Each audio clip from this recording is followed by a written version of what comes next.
आज इस खुसूसी मकसद के लिए जो प्रेस कॉन्फ्रेंस किए हैं, हाल ही में अगस्त महीने में जो फसादात हुए थे केजे हल्ली और डीजे हल्ली में, जो आप नबी करीम सल्लल्लाहु अलैहि वसल्लम की शान में गुस्ताखाना जो पोस्ट करने वाले नवीन, इनके वजह से जो वहाँ पर फसादात हुए थे, इस फसादात के केस में पहले सीसीबी यहाँ पर इन्वेस्टिगेशन कर रही थी।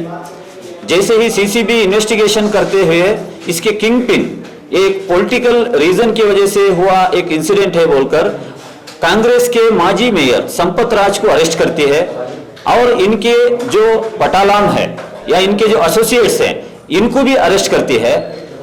फौरी बाद नेशनल इन्वेस्टिगेशन एजेंसी के नाम से सेंट्रल से एक एजेंसी एनआईए के नाम पर यहाँ एजेंसी लाया जाता है और उस एजेंसी यहाँ पर आने से पहले ही इस फसादात में एसडीपी के रोल को इन्वेस्टिगेशन कर ले हम आ रहे हैं बोल के प्रेस रिलीज के जरिए से बोलते हैं।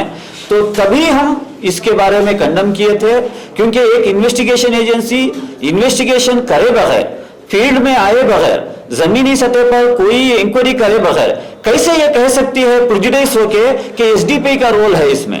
तो यहाँ पर ये पॉलिटिकल कॉन्स्पिरेंसी के तहत एनआईए को लाया गया है, ये हमारा मानना है।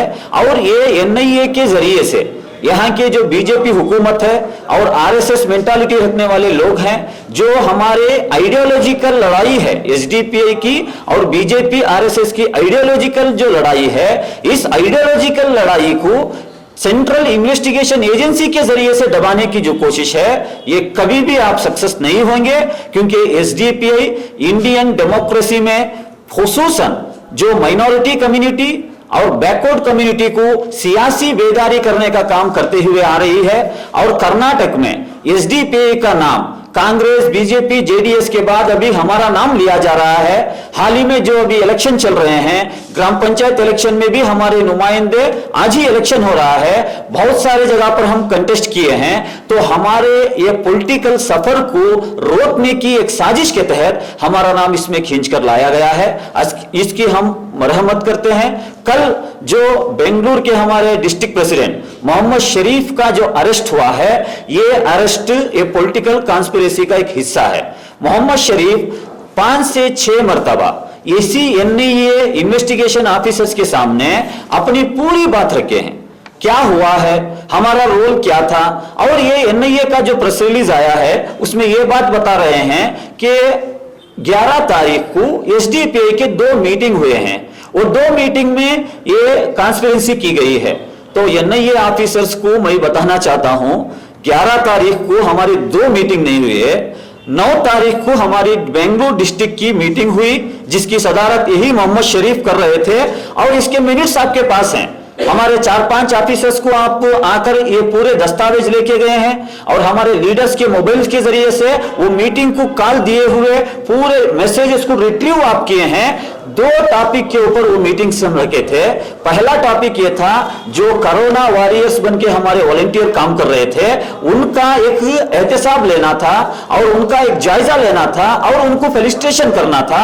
दूसरा मकसद ये था कि अगस्त 15 तारीख को जो यौम जश्न आजादी मनाने का एक हमारा एक मीटिंग थी और ये पूरा पुलिस को मालूम है। ऐसा नहीं कि ये हम किसी को बताए नहीं, ये एनआईए ऑफिसर्स को भी बताए हैं, सीसीबी ऑफिसर्स को भी पता है और खुली किताब है ये। अभी हम ये पूरे उनको पूरा डॉक्यूमेंट, पूरा इंफॉर्मेशन देने के बावजूद भी ये जो हमारे कैडर्स और लीडर्स को अरेस्ट किए हैं, ये अरेस्ट एक पॉलिटिकल कॉन्स्पिरेसी का हिस्सा है।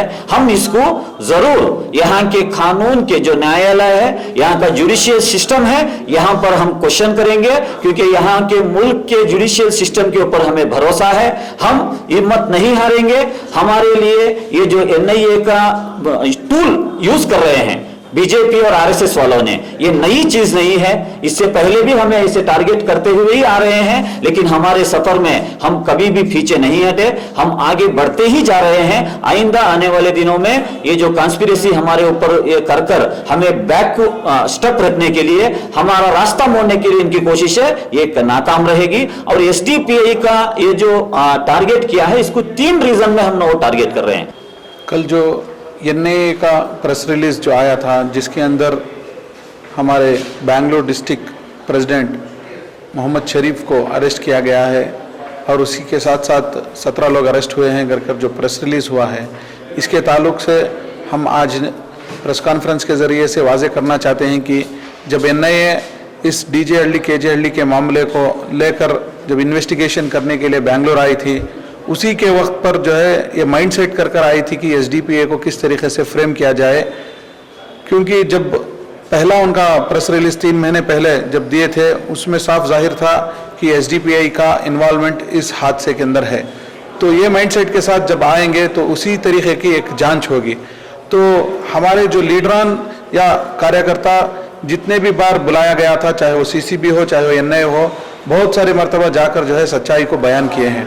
यहाँ तक कि हमारे प्रेसिडेंट जनाब मोहम्मद शरीफ साहब तकरीबन 7-8 मरतबा जो है NIA के नोटिस पर जाकर जो है वहाँ पर सच्चाई बयान की थी, उस पूरे मामले को सामने दर्ज किया था। हमारा जो उसके अंदर रोल था या जो हमारे लोग वहाँ पर मौजूद थे उनका क्या वहाँ पर रोल था वो भी जो है साफ तौर पर बताया गया था। लेकिन बावजूद भी ये सच्चाई के ये लोग ये 2 जो मीटिंग्स जहाँ पर DJHD या KJHD या नागवारा पर चले हैं उसी को जो है एक कॉन्स्पिरेसी बताते हुए कि इस मीटिंग के अंदर जो है एक साजिश रची गई है, इसके ज़रिए से ये फसाद हुए हैं। हालांकि मैं ये मीटिंग के ताल्लुक से बताना चाहता हूँ कि इससे पहले जो है 9 तारीख से लेकर तकरीबन 12 तारीख तक मुसलसल ये मीटिंग्स चले हैं, जिसके अंदर खुसूसी जो है 2 एजेंडेस पर बात किया गया है। कोरोना का जब मामला चल रहा था, जिसमें बहुत सारे कोरोना वॉरियर्स बहुत अच्छे काम किए थे, उनको फेलिसिटेट करने का एक अहम जांच तरीके से कौन कौन जो है इस काम किए हैं उनको फेलिसिटेट करना, और इंडिपेंडेंस डे का प्रोग्राम था उसे किस तरीके से अच्छी तरीके से मनाने की, ये 2 एजेंडे को लेकर ये मीटिंग्स हुए थे। लेकिन इसी को जो है ये कॉन्स्पिरेसी बताकर कोशिश कर रहे हैं। ये किस लिए कर रहे हैं? क्योंकि SDPA जो है मेन स्ट्रीम पॉलिटिक्स में आगे बढ़ते जा रही है। अभी हाल ही में लोकल बॉडी इलेक्शंस में अगर देखेंगे अच्छे तरीके के रिजल्ट्स आए हैं, और कर्नाटका के लोकल बॉडी इलेक्शंस चल लेकर हैं, इसमें भी बहुत सारी जगह पर जो है social democratic party of India के नुमाइंदे इलेक्शंस में कंटेस्ट कर रहे हैं। इसको जो है एक टारगेट करते हुए और जो सच्चाई है लोगों के सामने और अवाम मुखालिफ पॉलिसीज जो BJP की हुकूमत सेंट्रल और स्टेट गवर्नमेंट जो ला रहे हैं, इसके खिलाफ जो है डायरेक्ट रोडों पर आकर एहतजाज के जरिए से, कानून के जरिए से ये लोगों को जो है हम एक आड़ बन रहे हैं। इसके लिए ये कोशिश कर रहे हैं कि ये लोग आगे ना आए। सबसे पहले हम उस जांच एजेंसीज को ये बताना चाहते हैं कि जो मासूम लोग हैं, जो बेगुनाह लोग अरेस्ट हुए हैं, इनको जो है आप सही तरीके से एक फेयर एंड फ्री जांच कीजिए और जांच कर कर इनको रिहा करें। एक दूसरा जो है हम कानूनी एतबार से हम ये कोशिश करेंगे कि जुडिशल सिस्टम को या कोर्ट के सिस्टम को जाकर जो है ये सच्चाई को बताने के लिए जो हमारे पास मौजूदा जो प्रूफ्स हैं वो रख कर जो है वो ये करेंगे, और एहतजाज का भी एक शक्ल जो कानूनी एतबार से स्टेट वाइड एक एहतजाज भी हम जारी करेंगे।